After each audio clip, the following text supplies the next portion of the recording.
An elderly woman lives in isolation in a cabin built by her late husband's hands. A reunion with her long-lost son, marked by greed and betrayal, shatters her silence. In the dead of night, she watches the destruction of the only legacy of love she had left. But among the rubble, she discovers strength, hope, and a new purpose for living. If this story interests you, don't forget to subscribe to our channel and tell us what city you're watching from. And now, our story. The morning crept slowly over the calm waters of Serenity Lake, and the first rays of sun pierced the thin mist that covered the mirrored surface like a bride's veil. Martha woke before dawn, as she had for decades, with no need for an alarm clock. Her body knew the rhythm of nature, the exact hours when the light began to conquer the darkness, the precise moment the birds began their morning chorus. At 78, she moved with the careful slowness of someone who had learned to respect every joint, every muscle that complained under the weight of the years. The cabin was small, made of pine and cedar, with a shingled roof that Joseph had chosen with such care. Every plank in those walls held the mark of her husband's calloused hands. Every nail had been driven with the precision of someone building not just a house, but a sanctuary for love. Martha ran her fingers over the grooves in the wood as she walked to the kitchen, feeling the textures, the imperfections that told stories. There, on that beam to the left, Joseph had smashed his thumb with the hammer and let out a curse that had made her laugh until her stomach ached. There, in that window facing the lake, he had kissed her for the first time after they moved to Havenwood, promising that this would be the last home they would build together. And it was. They lived there for 42 years, between the simplicity of the wooden walls and the richness of a shared life. Joseph had been gone for 7 years, taken by an illness Martha preferred not to name, as if not giving voice to the evil could somehow lessen the pain of his absence. She didn't say he had died. She said he had passed on, that he'd gone to a better place, that he was with the Lord. They were euphemisms that softened the emptiness, that made the silence of the cabin less heavy. Martha picked up the dented aluminum kettle and filled it with water from the hand pump just outside. The water came cool and clean from the well Joseph had dug with the help of Walter, the best friend he'd ever had. Walter had moved to Chicago years ago, seeking better opportunities for his children, and the two men's farewell had been heavy with that restrained emotion that mountain folk know how to express without shedding a tear. Martha smiled at the memory.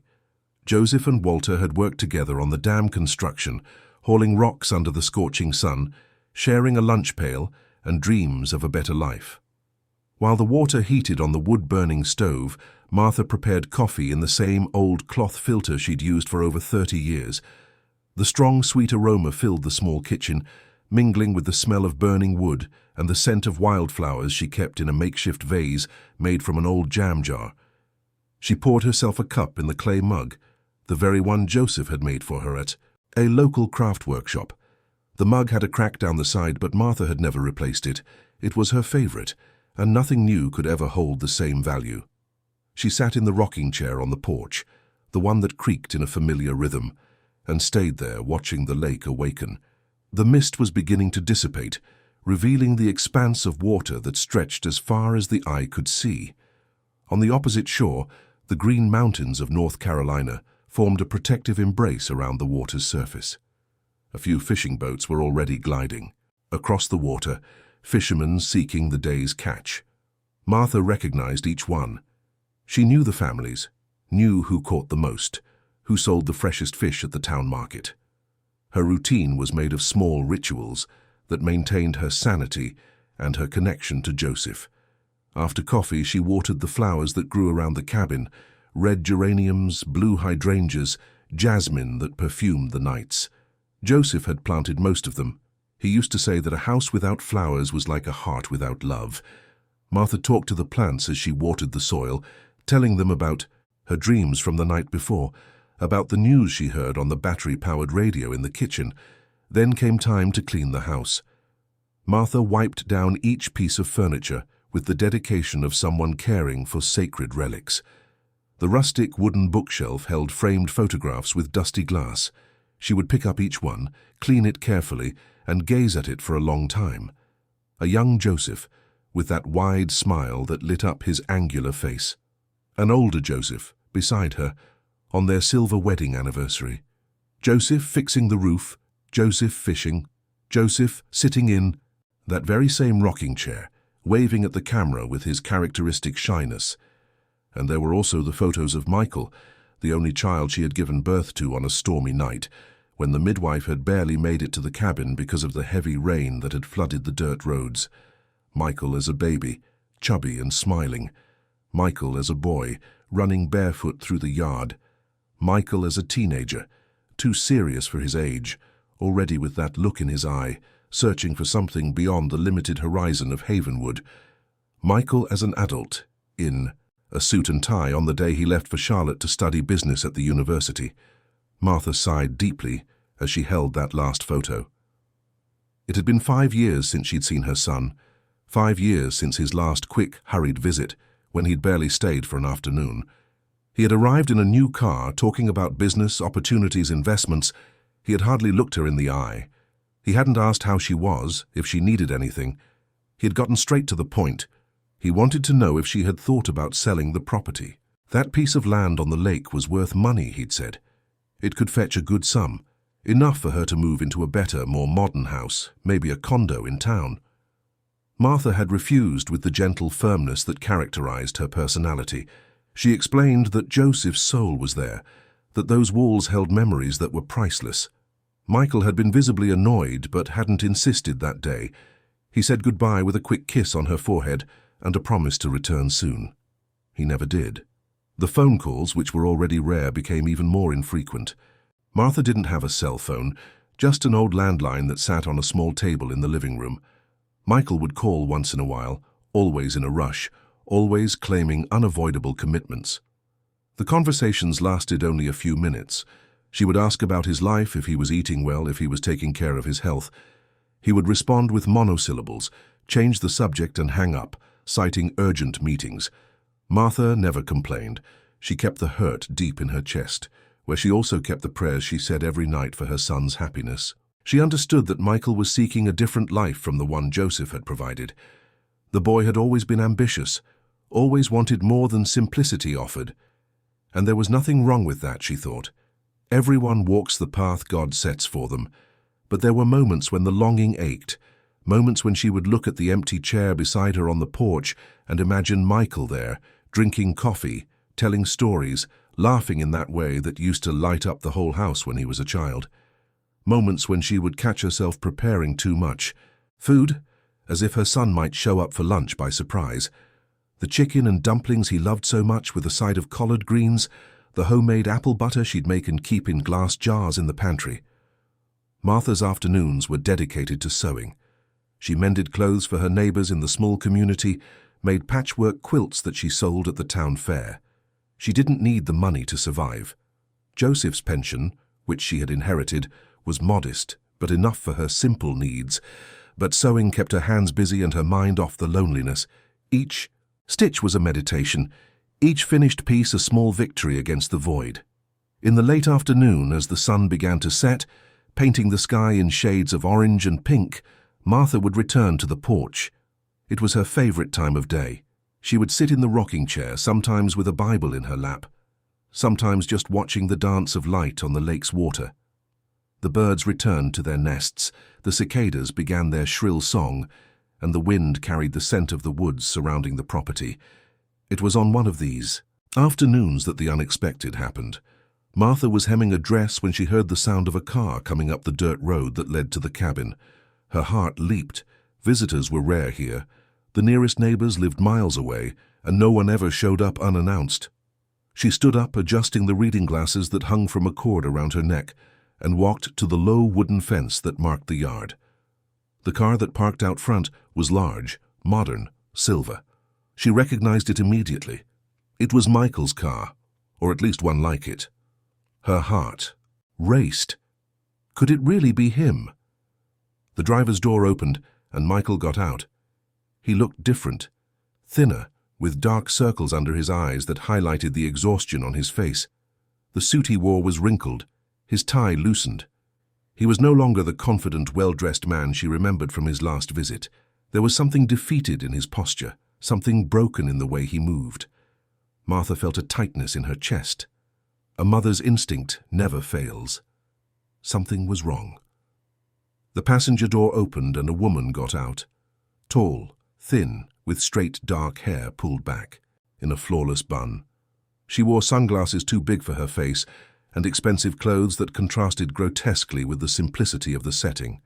Her high heels sank into the packed earth, and she grimaced with every step. Martha had never seen this woman before. Michael had never mentioned being in a serious relationship, let alone married, but the ring sparkling on her finger left no doubt. "Michael, son," Martha said, managing a smile despite her heavy heart. "What a wonderful surprise. Come in, come in." He walked toward her, and Martha opened her arms, expecting a hug. Michael hesitated, then leaned in briefly, giving her 2 quick pecks on the cheek. It wasn't a hug. It was a formal, cold greeting. "Mom," he said, his voice tense. "This is Jessica, my wife." The woman extended a hand with a fake smile that didn't reach her eyes. "A pleasure," she said, her voice thin and impatient. "Michael's told me so much about you." Martha shook her hand, feeling the coldness of her thin, manicured fingers. "Welcome, Jessica. Please come in. I'll make some fresh coffee." The 3 of them entered the cabin, and Martha immediately noticed Jessica's eyes scanning every corner with obvious disdain. The woman examined the wooden walls, the simple furniture, the wide plank floor. She ran a finger along a shelf as if testing for dust. Her nose wrinkled slightly, as if she smelled something unpleasant. Martha pretended not to notice. She went to the kitchen and made fresh coffee, arranged buttermilk biscuits on a porcelain plate, and served everything on the wooden tray Joseph had made. She returned to the living room and offered it to the 2 of them, who were sitting stiffly on the faded sofa. "Michael, you've lost weight," Martha observed, sitting in the chair across from them. "Are you eating right?" "I'm fine, Mom," he replied, but his voice lacked conviction. Jessica sipped her coffee, making a discreet face. "How can you stand living out here, Mrs. Miller? So isolated, so rustic." "I like it here," Martha answered simply. "My Joseph built this house. Every piece of it holds our history." Jessica exchanged a look with Michael, a look heavy with a meaning Martha couldn't quite decipher, but it made her uncomfortable. "Mom, we need to talk," Michael said, placing his cup on the small table. "It's about the property." Martha felt her stomach clench. She knew what was coming. "No, son, we've already talked about this. I'm not selling." "You need to be rational," Jessica interjected, her voice sharp. "This house is falling apart. The land is worth a lot of money. You could live comfortably somewhere else." "I live comfortably right here," Martha replied, keeping her voice calm. "Mom, please," Michael insisted, and there was desperation in his voice. "I need this sale. I'm in serious financial trouble. I invested in some deals that went bad. I'm in debt. If you sell, I can use my share to pay off my debts." "Your share?" Martha repeated, a pang of pain in her chest. "This house is mine, Michael. There is no your share here." "Are you going to let your own son go broke?" Jessica snapped, her mask of politeness finally slipping. "He's your only child." "And that's precisely why I won't enable his bad choices," Martha replied, surprising herself with the firmness in her voice. "Michael, you're a grown man. Your debts are your own. This house is all I have left of your father. I will not sell it." The silence that followed was heavy. Michael stared at the floor, his hands clasped, his face red.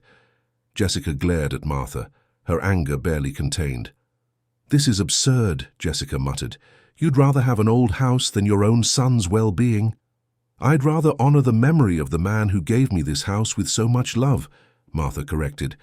"And I hope my son understands that." Michael stood up abruptly.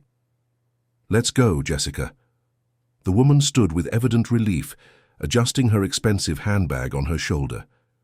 They left the cabin without another word.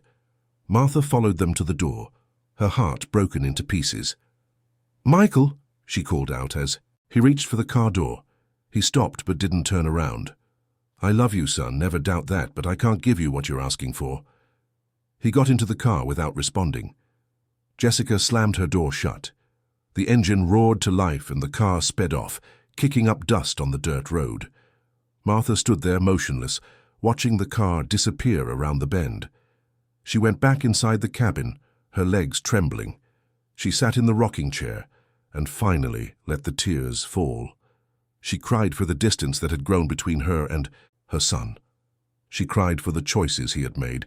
She cried for the coldness in his eyes, for the woman who clearly manipulated him, for the greed that had poisoned the heart of the boy who once ran barefoot in that yard. But even as she cried, even with her heart aching, Martha didn't regret her decision. That house was sacred. It was Joseph's last embrace. It was her fortress against loneliness, her refuge from a world that didn't understand her. To sell it would be to betray everything she and Joseph had built together. It would be to erase the memory of a lifetime of love and sacrifice. Night fell over Havenwood, bringing with it the chorus of crickets and the cool breeze from the lake. Martha made her simple dinner, rice with a fried egg and a tomato salad. She ate little, her stomach still in knots from the visit. She washed the dishes, put everything back in its place and turned off the lights. Before getting into bed, she knelt beside it as she did every night. She prayed for those who were no longer there. She prayed for Joseph, asking him to watch over her from above. She prayed for Michael, asking God to light his path, to free him from bad influences, to bring him back to the right way. And she prayed for herself, asking for the strength to face what was to come. Because deep down, in that place where mothers know things that reason can't explain, Martha was sure that this visit was just the beginning of something bigger. A storm was brewing on the horizon, and she would need all the faith she possessed not to be swept away by it. She lay down in bed, pulled the patchwork quilt, fay up to her chin, and closed her eyes. The sound of the lake's waves lapping against the shore was a lullaby that had soothed her since she first arrived. Joseph used to say the lake spoke to those who knew how to listen. That night, Martha listened to the old voices that echoed in her memory, voices of love, of commitment, of faithfulness, and she fell asleep with the certainty that, whatever the cost, she would not abandon this piece of land that held her history. Not even if it meant losing what was left of her son. The days following Michael's visit were as heavy as lead. Martha tried to maintain her routine, but everything seemed to have lost its shine. The morning coffee didn't taste the same. The flowers in the garden seemed less vibrant. Even the bird's song sounded different, as if it carried a note of melancholy that wasn't there before.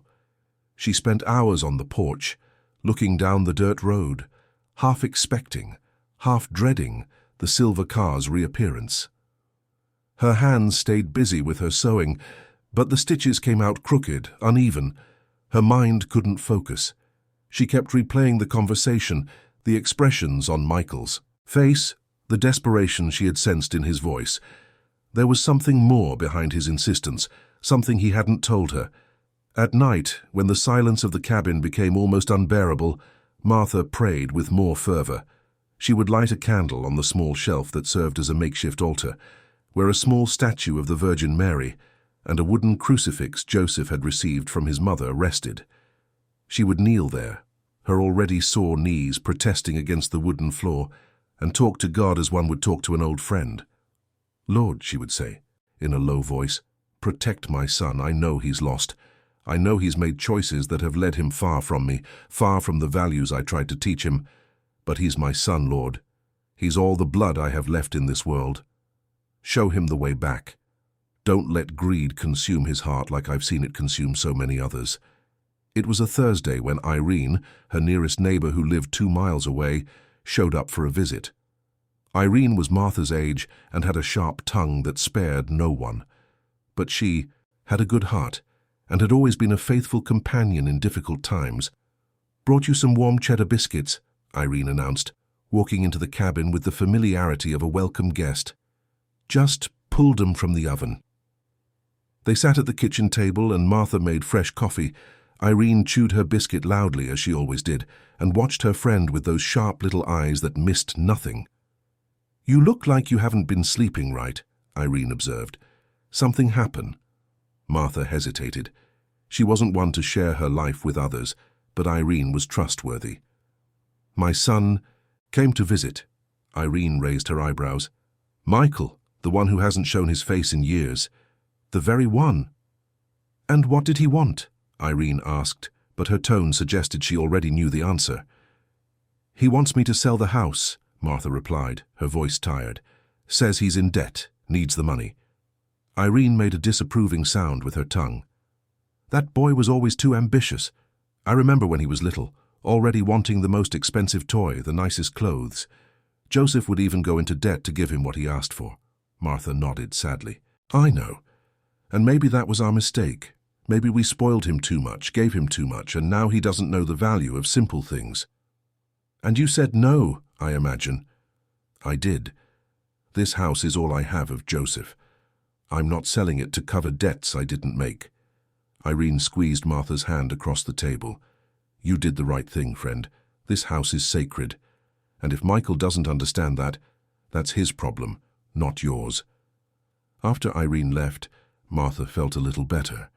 Sometimes all it took was hearing from someone else that you were doing the right thing. Sometimes we need that external reinforcement when our heart is in doubt. But the peace was short-lived. In the early hours of Saturday morning, Martha was awakened by a strange noise. It was loud, repeated banging that made the entire cabin structure tremble. Confused, still drowsy, she lit the oil lamp she kept by her bed. She had been afraid of the dark since she was a child and never slept without that small emergency light within reach. The noise continued, metallic, violent blows. Martha felt her heart pound.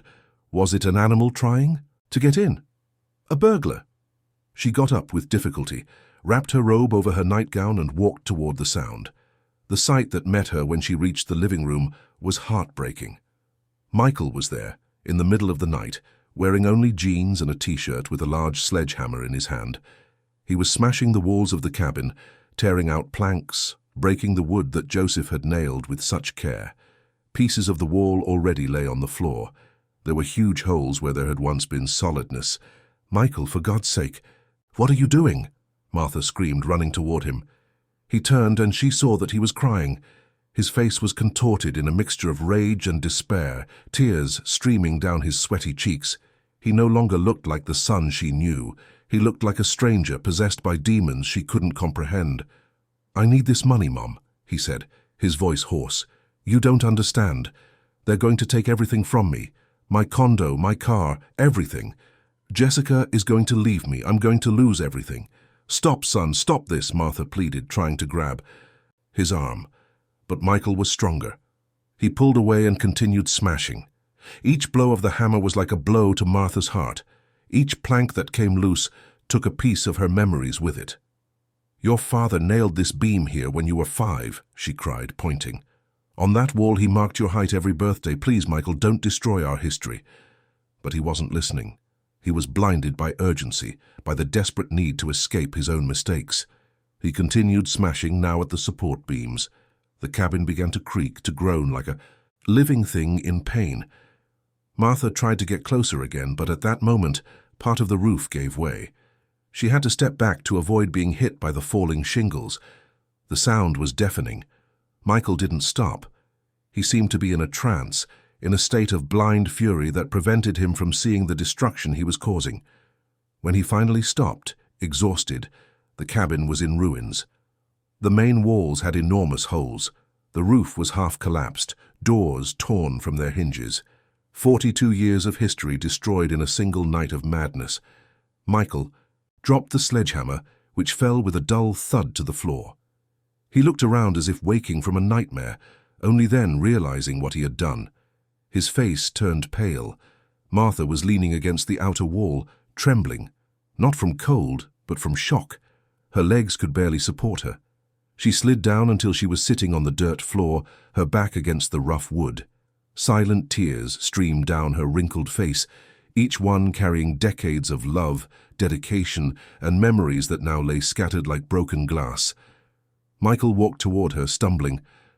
"Mom, he began but couldn't finish. Martha looked at him. In that moment, she saw in her son's face the frightened boy he had been when he accidentally broke Joseph's favorite plate. She saw the insecure teenager who had cried the day his first girlfriend rejected him. She saw the hopeful young man who had left for college, promising to always come back. But she also saw the man he had become, desperate, lost, capable of destroying what was most precious to try to save himself. "May God forgive you, son," she said, her voice weak but firm. "Because I can't yet." Michael recoiled as if he'd been slapped. He opened his mouth to say something, but no words came out. He turned and ran to the car parked further down, hidden among the trees. The engine started, and the vehicle disappeared into the darkness, leaving only the sound of the engine fading away and a heavy silence that hurt the ears. Martha sat there until dawn. She had no strength to get up, no strength to cry anymore. She just sat, staring at the rubble of what had been her home. When the first light of day began to brighten the horizon, she finally moved. She stood up with difficulty, her joints protesting, and walked among the wreckage. Every step was a farewell. She ran her hand over the broken planks, the bent nails, the splintered beams. She collected photographs scattered on the floor, some torn, others covered in dust. She held them to her chest as if they were priceless treasures. She found the clay mug miraculously intact among the debris and held it with both hands, crying softly. Irene arrived around 10 in the morning and nearly fainted when she saw the state of the cabin. "My lord, what happened here?" she cried, running to Martha, who was sitting on the steps of the destroyed porch. "It was Michael," Martha replied, her voice devoid of emotion. "He destroyed everything." Irene crossed herself 3 times. "That boy has gone mad. I'm calling the sheriff." "No," Martha said, holding her friend's arm. "He's my son. I won't report him. But look what he did, Martha. Look at this. You can't stay here." "I know." Irene took her to her house, where Martha took a shower, ate some soup, and slept for the first time in almost 2 days.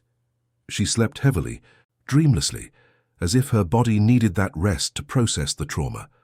She woke up in the late afternoon, and the first thing she did was ask Irene to take her back. "I need to see if I can salvage anything," she explained. They returned to the cabin with Carl, Irene's husband, who brought tools and gloves. The 3 of them spent hours sifting through the rubble, separating what was still usable from what was destroyed. Martha found some clothes, books, kitchen utensils. Each recovered object was a small victory. It was while she was trying to move a heavy beam that had fallen over what was left of the bedroom that something caught her eye. The beam was at a strange angle, and underneath it, half buried in the packed dirt floor, was the corner of something that looked like varnished wood. "Carl, come help me here," she called. Together they managed to push the beam aside, and there, revealed by the destruction, was an old, dark wooden chest with rusted metal clasps. Martha froze. She knew that chest. Joseph had bought it at an auction years ago, but she had never seen it again. She thought he had sold it or given it away. "What is it?" Irene asked, curious. "I don't know," Martha replied, kneeling with difficulty. "But we're about to find out." The clasps were stiff with rust, but with Carl's help they managed to open them.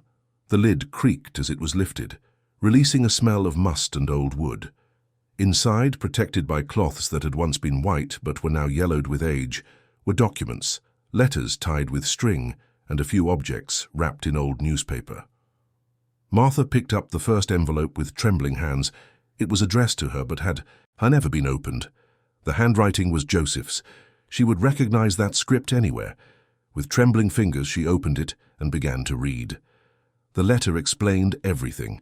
Walter, Joseph's best friend, his partner from the dam construction, had acquired a piece of land in a rural area near Asheville, where a prosperous coffee plantation now stood.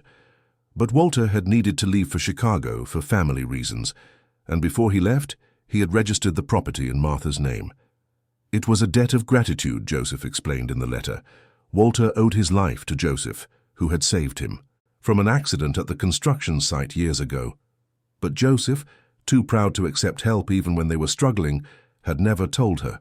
There were documents proving ownership, properly registered deeds, notarized at the county clerk's office, and more, an old forgotten savings passbook, which with decades of accumulated interest, represented a considerable sum. Martha couldn't believe it. She read and reread the documents, checked the stamps, the signatures. It was real. All of it was hers, had been in her name for years, and she had never known. "Joseph," she murmured, clutching the letter to her chest. "Why didn't you tell me?" But deep down she knew the answer. She knew her husband. Joseph was a man of honor, of pride. To him, accepting help was a sign of weakness. He would rather work to exhaustion, rather struggle, but keep his dignity intact. And now she discovered he had kept that secret, that hidden treasure, perhaps intending to tell her one day when she needed it, or perhaps simply because he couldn't handle the idea of owing someone, even a dear friend. There was more in the chest. A time capsule made from a rusty cookie tin. Inside, small objects. A red string Michael had worn on his wrist as a baby to ward off the evil eye. A saved baby tooth. A yellowed child's drawing showing 3 disproportionate figures with the shaky caption, "Daddy, Mommy and Me." And a letter from Joseph to Michael, never delivered. Martha opened the letter with a heavy heart and read the words her husband had written to the son who had now betrayed him. Joseph wrote about values, about dignity, about the importance of building things with your own hands. He wrote about the house, about how every nailed plank was an act of love. He advised his son never to forget where he came from, to value the simple things, not to let ambition poison his soul. How much he would know if he read this now, Martha thought. How much he needs these words. She put everything away carefully. That night at Irene's house she couldn't sleep. She kept replaying the possibilities. With these resources, she could rebuild the cabin.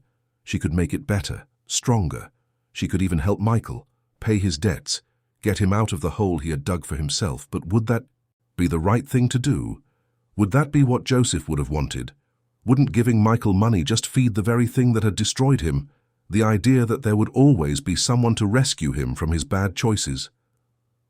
Martha prayed for guidance, and in the quiet of the early morning, she felt she knew what to do. She wouldn't use this resource for revenge, but she also wouldn't use it to enable her son's wrong path. She would use it for something bigger, something that would honor Joseph's memory and at the same time help those who truly needed it. In the days that followed, Martha went to Charlotte with Irene. They went to the county clerk's office, validated the documents, accessed the savings account. Everything was in order. The land near Asheville could be sold or leased. The resources were real and substantial. With part of that money, Martha hired local builders and carpenters. She didn't want outsiders. She wanted people from the community, people she knew, people she trusted. She designed a new version of the cabin with them, respecting the original floor plan Joseph had made, but with a reinforced structure, new treated, lumber, and a sturdy roof. The reconstruction began on a rainy Monday. Martha was there every day, even when her body begged for rest. She watched every board being nailed, every window being fitted, and with each step of progress, she felt she wasn't just rebuilding a house, she was rebuilding herself. One day, while watching the men work, Martha had a vision. She remembered the old mill that stood a few hundred yards from the cabin, on the land she now discovered was hers. Joseph had always talked about restoring that mill, turning it into something useful. But he never had the resources. Now she did. And she also had a purpose. She would turn that mill into a support center for women. Women like her, who had gone through loss, betrayal, abandonment. A place where they could rebuild their lives, learn a trade, create a mutual support network. Irene, when she heard the idea, clapped her hands. "That's wonderful, Martha, but it's going to be a lot of work." "I know," Martha replied, "but Joseph always said that busy hands have no time for sorrow. These women need more than financial help, they need a purpose." And so, the Phoenix Project was born. Martha used part of the funds to restore the mill, turning it into workshops for sewing, crafts, and baking. She installed an industrial kitchen, classrooms, and dormitories for emergency cases. Everything was simple, but functional and welcoming. The news spread throughout the region. Women started showing up, widows who didn't know how to support their children, single mothers abandoned by their partners, elderly women whose families had forgotten them. Martha welcomed each one with the same gentleness, offered coffee, listened to their stories, wiped away their tears. And among these women was Laura. A 12-year-old girl with big, frightened eyes who arrived with her aunt. Laura's mother, Eleanor, had been one of the first to seek help from the project. She had worked there for months, rebuilding her life after a violent relationship. But a few weeks ago, Eleanor had suffered a sudden collapse. The doctors said it was an aneurysm. There was no time for goodbyes. Eleanor was simply gone, leaving Laura alone in the world. Martha looked at that girl and saw in her the chance for redemption that Michael had refused. She saw a chance to be a mother again, but this time for someone who truly needed it, who would truly value the love offered. "Come, Laura," she said, holding out her hand. "You're going to live with me. We'll take care of each other." And so, from the wreckage of a terrible night, something new was born. A rebuilt house, a rediscovered purpose, a reimagined family. Martha knew the road ahead would be difficult. She knew the pain of Michael's betrayal would still take time to heal. But she also knew she was making the right choice. She was honoring Joseph in the only way that mattered, by living. With dignity, helping those in need, building a legacy instead of holding a grudge.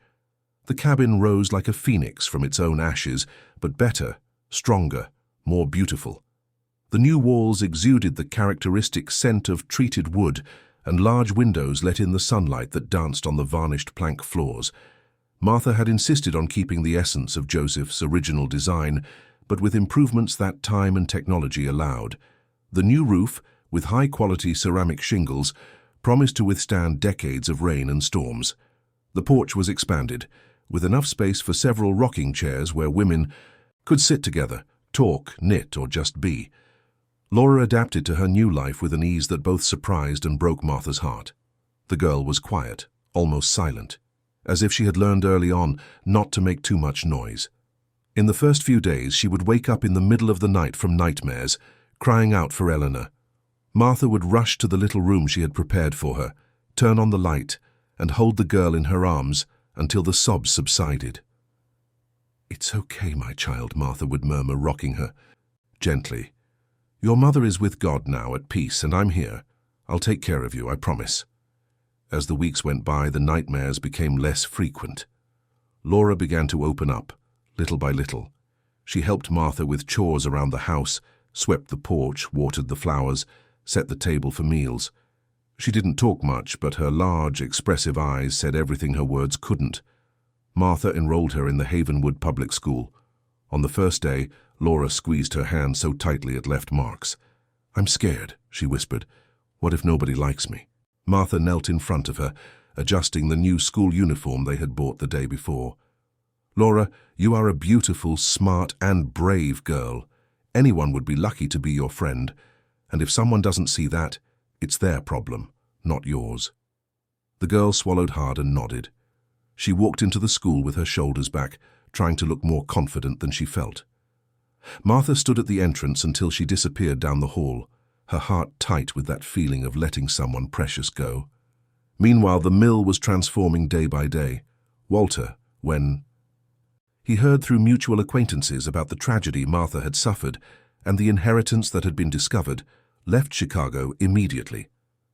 He showed up in Havenwood one Saturday morning, his hair white, his face lined by time, but with the same kind eyes Joseph had so admired. "Mrs. Miller," he said, taking off his hat when he saw her. "I heard what happened. I came to help." Martha hugged him, and it was like hugging a piece of Joseph that was still breathing. "Walter, my friend, it's been so long." "I should have come back sooner," he said, his voice thick with emotion. "But life in Chicago kept me tied down. The kids, the job, there was always an excuse. When I heard Joseph had passed, I thought about coming, but I was ashamed of staying away for so long." "You're here now," Martha replied. "That's what matters." Walter became her right-hand man at the project. He organized the work, secured donations of building materials from business contacts he had in Charlotte, and negotiated prices with suppliers. He was a practical, action-oriented man, and his presence brought a new energy to the project. The mill, which had originally been used to grind grain decades ago, was completely renovated. The old stone structure was preserved, but the interior was modernized. On the ground floor, they set up sewing workshops with machines donated by a factory that had closed in Asheville. On the second floor, they created a craft studio where women learned to make pieces in crochet, macrame, and embroidery. There was also a community bakery where they produced bread, cakes, and cookies that were sold at local farmers' markets, generating income for the participants. Martha made sure that every woman who came through the project learned a trade. She didn't want to create dependency. She wanted to create independence. She offered the tools, the knowledge, the space, but it was up to each woman to take that and build her own path. The project was named the Phoenix Project, and Martha had a sign made of varnished wood, carved by a local artisan with golden letters. The sign was fixed at the entrance to the mill, and on the day of the inauguration, half the town showed up. Irene prepared food for everyone. There was pulled pork, coleslaw, baked beans, and fresh cornbread. The women from the project baked cakes and made fresh squeezed lemonade. There was music with a local bluegrass band playing old-time folk songs that echoed across the property. Children ran across the lawn, playing near the lake under the watchful eyes of the adults. Martha, wearing a simple blue dress that had belonged to Eleanor and that Laura had insisted she wear, gave a short but emotional speech. She stood on a stool so everyone could see her, and Laura held her hand so she wouldn't lose her balance. "I want to thank everyone who is here today," she began, her voice trembling but firm. "This place was born from pain, from destruction, but it was also born from hope, from the certainty that it's possible to start over, no matter how many times life knocks us down. My Joseph always said that every day is a new chance to build something good. And that's what we're doing here. We're building not just walls, but lives, not just houses, but homes. Every woman who arrives here is welcomed without judgment, without invasive questions. She is welcomed with love and respect. And it is my greatest wish that every woman who passes through here leaves stronger, more confident, knowing that she is never alone." The applause echoed across the property. Some women cried openly, wiping their tears with the backs of their hands. Walter, standing next to Irene, had tears in his eyes. "Joseph would be so proud," he murmured. The project quickly became a benchmark in the region. Women came from neighboring towns, Hendersonville, Brevard, even from Charlotte. Some stayed for just a few days, long enough to breathe, reorganize their thoughts, and make important decisions. Others remained for months, learning trades, saving money, and preparing to start over somewhere else. There was Joanne, a 60-year-old woman who had been left by her husband after 40 years of marriage. He had simply packed his bags and left with a younger woman, leaving Joanne with nothing but an old house full of debt. Joanne arrived at the project defeated, her eyes dull, speaking very little. Martha put her to work in the bakery, and there, between the rising dough and the smell of fresh bread, Joanne began to come back to life. Her hands, which once trembled with anxiety, became steady as she kneaded the dough. She discovered she had a talent for creating recipes, and soon her special breads with herbs and seeds became the most sought-after items at the markets. There was Christina, a 35-year-old woman who arrived with 3 small children, fleeing a relationship where she was not valued. Her ex-partner hadn't been physically abusive, but the psychological violence had left deep scars. He had made her believe she was incapable, stupid, ugly, that she could never survive on her own. At the project, Christina learned to sew and discovered she was exceptional with the machines. She could fix any defect, adjust any pattern. Martha encouraged her to take a technical maintenance course, and 6 months later, Christina was employed at a garment factory in Asheville, earning her own money, living in a rented house with her children, free. And there was Teresa, a young woman of 22 who had lost her parents in a car accident and was left to raise her 2 younger siblings. Teresa was lost, unsure how to balance work, school, and caring for the children. At the project, she found a support network. Other women helped watch the little ones while she worked. Martha secured scholarships for all of them at a private school in Havenwood. Teresa learned crafts and started selling her pieces online, building a small business that grew month by month. Each story was unique, but they all had something in common: the pain of being scorned, abandoned, considered disposable. And they all found at the project more than material help. They found respect, dignity, and the certainty that they were worth more than the world had tried to convince them they were. Laura flourished in this environment. She saw in each of those women a piece of her mother's story. And at the same time, she saw examples of new beginnings, of the possibility of surviving loss and moving forward. The girl helped in any way she could. She played with the younger children while their mothers worked. She helped Martha serve coffee and organize the tools in the workshops. At night, after all the women who didn't live permanently at the project had gone home, Laura and Martha would have dinner together at the kitchen table in the cabin, sometimes in comfortable silence, sometimes talking about their day, about school, about the little things that make life worthwhile. "Grandma Martha," Laura said one evening, "can I call you Grandma?" Martha felt her heart swell, with emotion. "Of course you can, my child. It would be an honor." Laura smiled, and it was the first time Martha had seen a genuine, complete smile on the girl's face since Eleanor had passed. That smile lit up the entire kitchen, making everything feel lighter, more hopeful. The months passed, and the project grew stronger. Martha secured partnerships with the Havenwood Town Hall, which began referring vulnerable women to them. She also got support from local businesses that donated materials, equipment, and money. The property near Asheville was leased to a coffee producer, ensuring a steady monthly income. That helped keep the project running. Walter, who had initially planned to stay for only a few months, ended up not returning to Chicago. "I've done my part there," he told Martha. "My kids are grown. They have their own lives. Here, I feel useful. I feel like I'm honoring Joseph's memory, finishing what he started." Martha understood perfectly. The project was more than a social initiative. It was a living, breathing, pulsating legacy. It was proof that creation can be born from destruction, that purpose can sprout from betrayal. But it wasn't all smooth sailing. There were challenges, of course.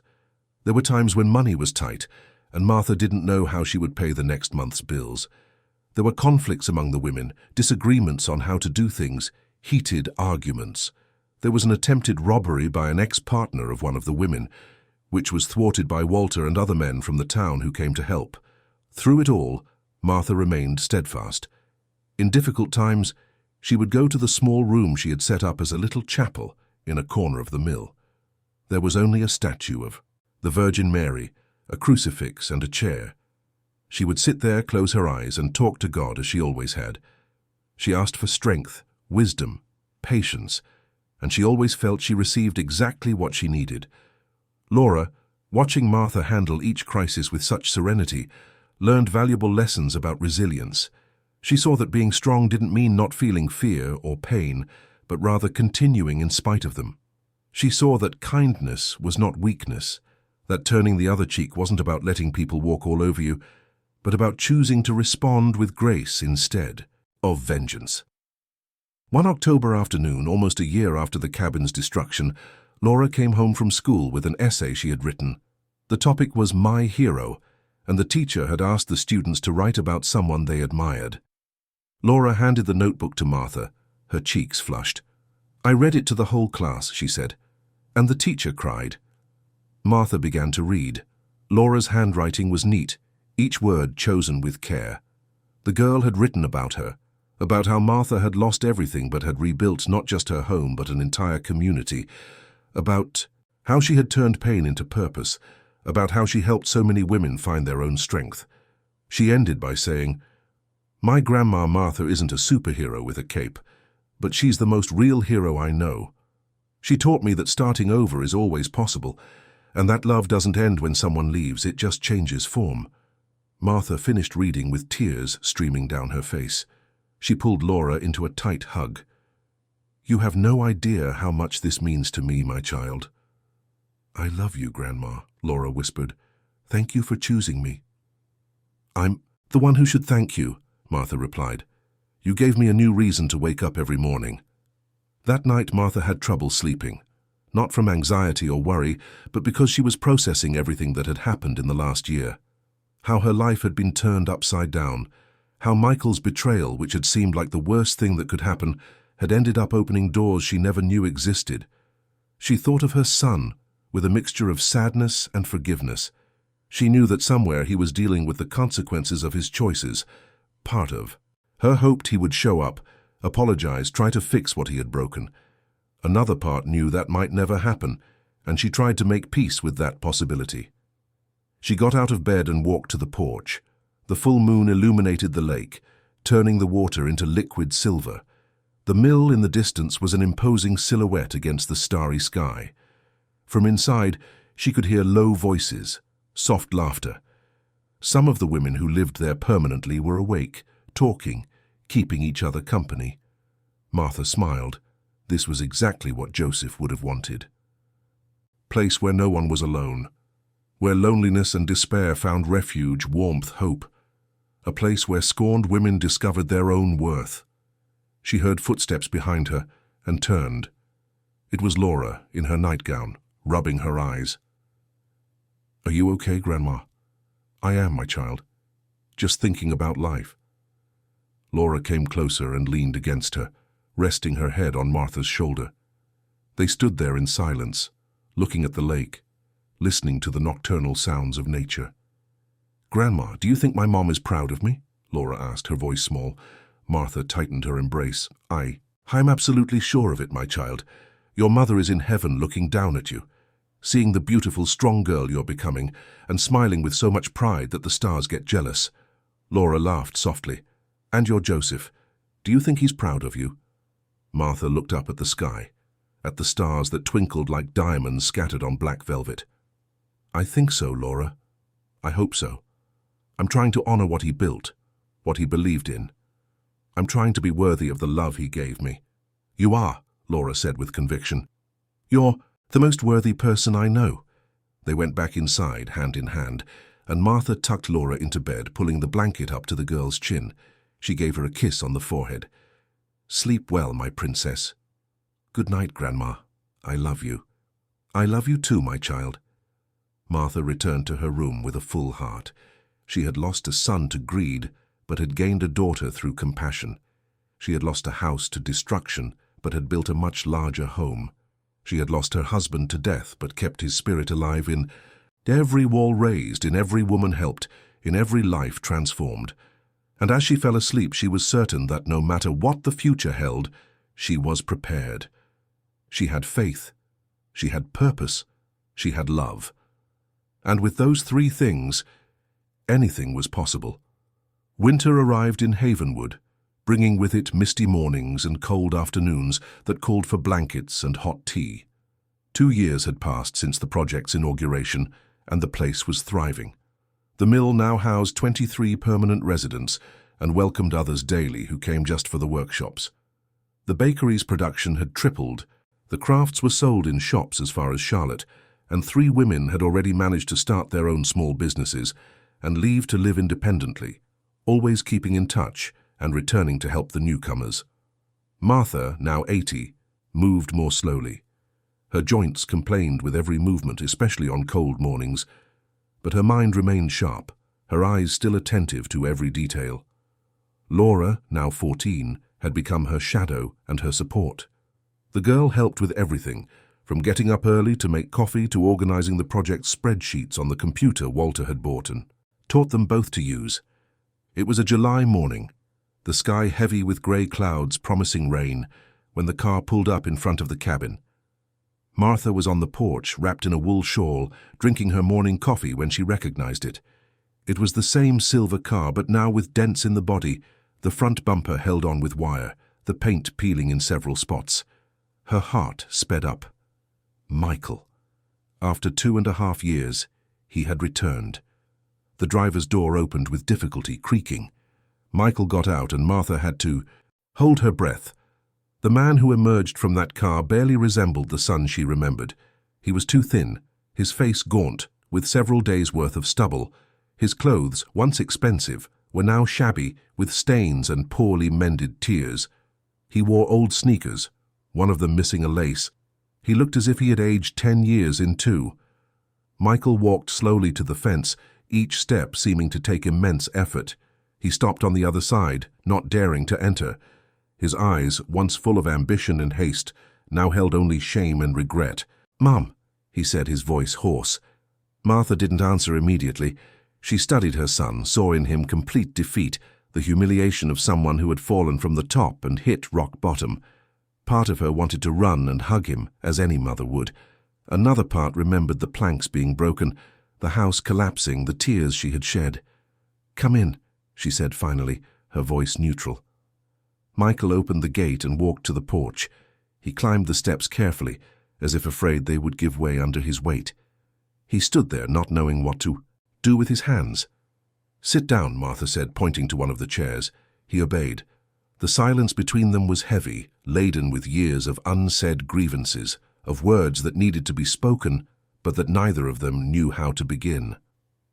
"Grandma, who is this man?" Laura asked, appearing at the door with a tray of still warm bread rolls. "He's my son," Martha replied. Michael, this is Laura, my granddaughter of the heart." Michael looked at the girl and then at Martha. In his eyes there was a recognition of the irony. He, the son of her blood, had been replaced by a girl with no biological ties, but who clearly had all the love he had once refused. "Nice to meet you, Laura," he said, extending his hand. Laura looked at Martha, as if asking for permission. Martha nodded slightly. The girl shook Michael's hand quickly, placed the tray on the small table between the chairs, and retreated, but Martha knew she would stay close, watchful, protective.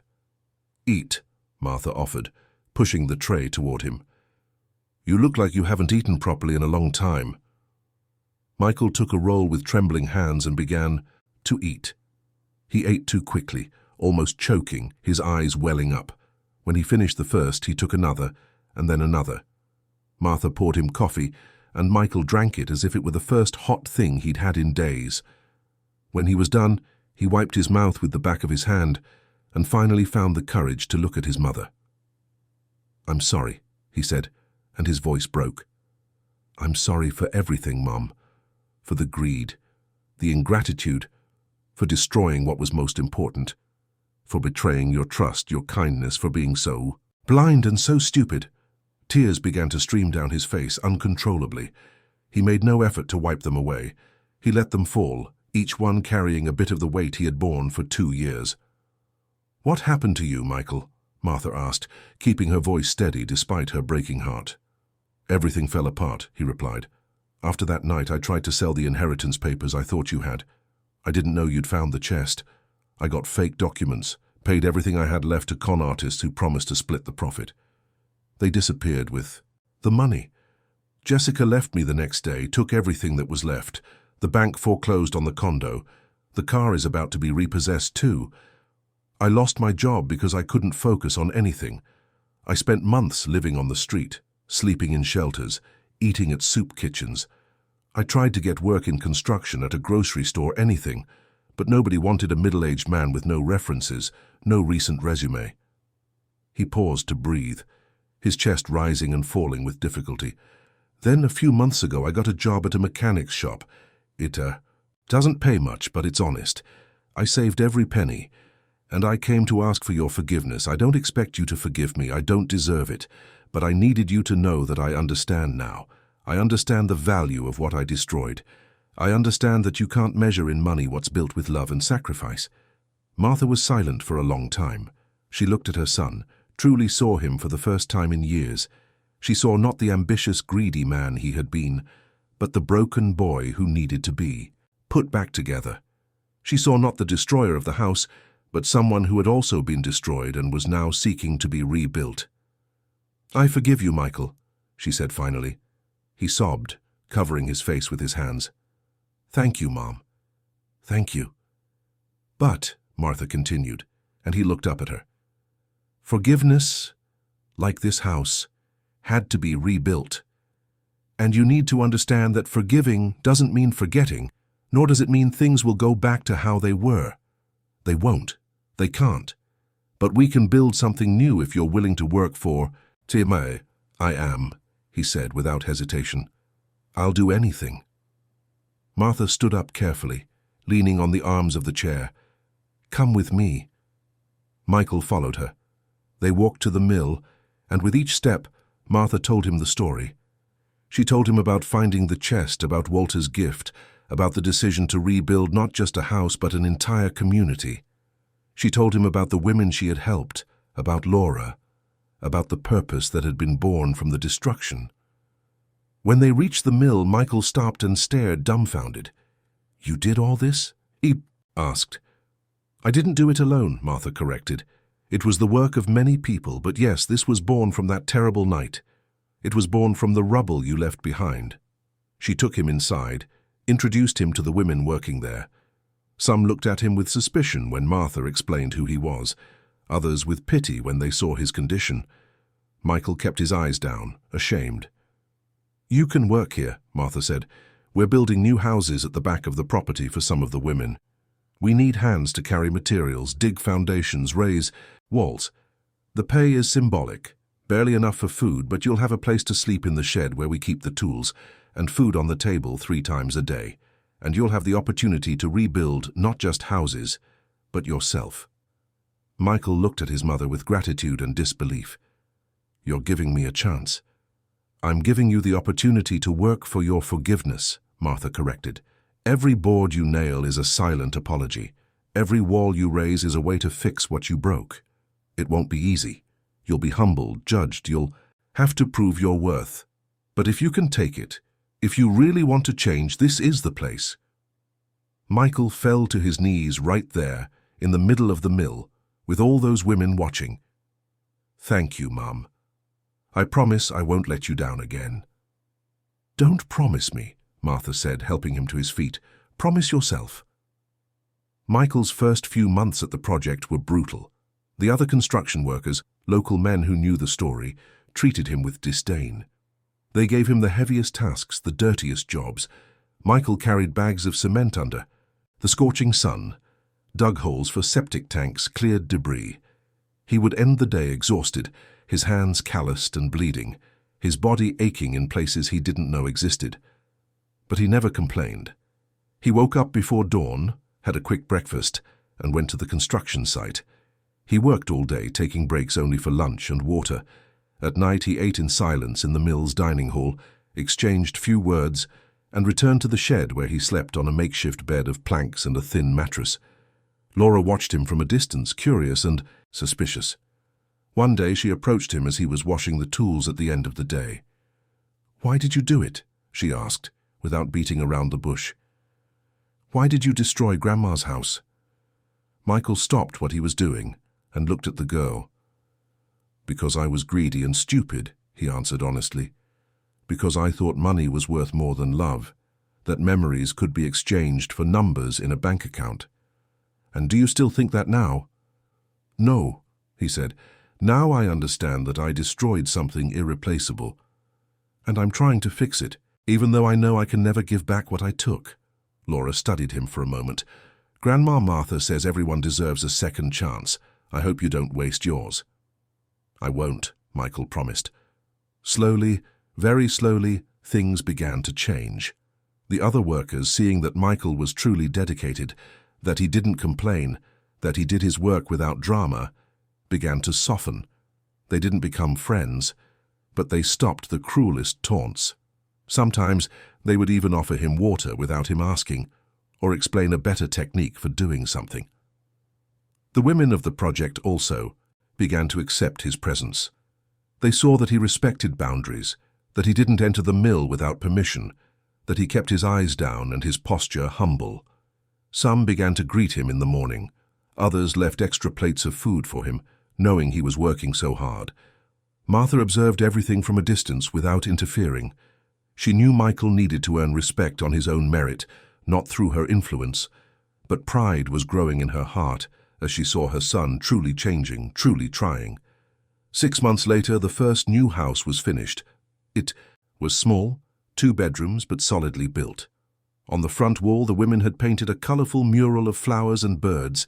The recipient was Joanne, the woman who had arrived defeated and now had her own bakery. On the day of the handover, everyone gathered. Joanne cried as she received the keys. She thanked Martha, Walter, and everyone who had helped, and then she did something unexpected. She walked over to Michael, who was at the back of the crowd, trying not to be noticed.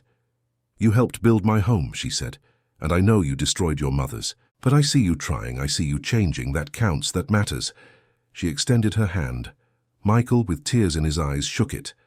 "Thank you, Mrs. Joanne. It was an honor to help." That was the turning point. After that, Michael was slowly integrated into the community, not as an equal yet, but as someone on the path. People began to trust him with more important tasks. He learned carpentry from one of the older carpenters, learned plumbing from another. He discovered he had a knack for fixing things, that his hands, once accustomed only to holding pens and papers, had a skill for manual labor. 2 years passed. Michael, now 43, was unrecognizable. His thin body had become muscular and strong. The defeated posture had given way to a straight spine, broad shoulders. The look of shame had transformed into clear, direct eyes. He was no longer the man who had destroyed the house. He was someone new, reborn through work and genuine repentance. Martha, now 82, was visibly weakening. Her steps became slower. Her hands trembled when she held her coffee cup. Laura, at 16, had taken on many of the project's responsibilities, always consulting Walter and the older women for important decisions. One day, Michael found Martha sitting alone on the porch looking at the lake. He sat beside her in silence. They stayed there for long minutes, just listening to the wind and the waves. "Mom," he said finally, "I just wanted to say that I understand now. I understand everything. The value of this house, this land, these memories. I understand you weren't being stubborn when you refused to sell. You were being wise. You were protecting something priceless." Martha took his hand, still surprisingly strong. "You've learned, my son, and that's all I ever wanted, for you to learn what really matters. I'm sorry it took so long. I'm sorry I had to lose everything to understand." "Sometimes that's how life teaches us," Martha replied, "through pain, through loss. But the important thing is that you learned, and I'm proud of the man you've become." Those were the first words of pride Martha had spoken to him in years. Michael couldn't hold back his tears. He hugged his mother, and for the first time in decades, it was a real hug, full of love and redemption. The following winter was particularly harsh. Martha fell ill with pneumonia that left her bedridden for weeks. Laura cared for her with absolute dedication, and Michael did too when he wasn't working. They took turns, giving her medicine, making tea, reading to her. When Martha finally recovered, she was weaker. Her energy, once boundless, now depleted quickly. She needed help to get up from her chair, to walk to the bathroom, but her mind remained clear. Her eyes still shone with that special light. One afternoon, she called Walter, Laura, and Michael for a talk. "I want to make a video," she announced, "for the women who come to the project after I'm gone." "Grandma, don't talk like that," Laura protested. "My child, we all go one day," Martha said serenely. "And when I go, I want to leave a message. I want to tell my story, so they know it's always possible to rebuild." Michael borrowed a video camera. They positioned Martha in the rocking chair on the porch, with the lake and mountains in the background. Laura arranged her grandmother's white hair, placed her most beautiful shawl around her. When they started recording, Martha looked directly at the camera and began to speak. She told her story from the beginning. Joseph building the house, the years of love and simplicity, his passing. Michael's visit, the pressure to sell, the destruction of the cabin, the discovery of the chest, the decision to rebuild, the creation of the project. "And I want every woman who comes here to know," she said, her voice firm despite her physical weakness. "Even if they destroy everything you have, even if they take your home, your money, your dignity, if your heart is whole, you can start over. I started over at 78. You can start over at any age. It's never too late to be strong. It's never too late to build something new." She looked at Michael, who was behind the camera with tears streaming down his face. "And I want you to know that forgiveness is possible, that people can change, that mistakes, no matter how big, don't define who we are forever. My son betrayed me in the worst possible way, but he came back, he worked, he changed. And today I love him more than ever, because now he is truly the man I always dreamed he would be." She ended with a simple prayer, asking God to bless every woman who crossed those gates, to strengthen them in difficult times, to remind them that they are never alone. When they turned off the camera, Martha was exhausted but satisfied. "It's done," she said. "Now I can rest in peace when the time comes." The time came on a spring night, 2 months later. Martha went to sleep as usual, after having dinner with Laura and Michael, after saying her prayers.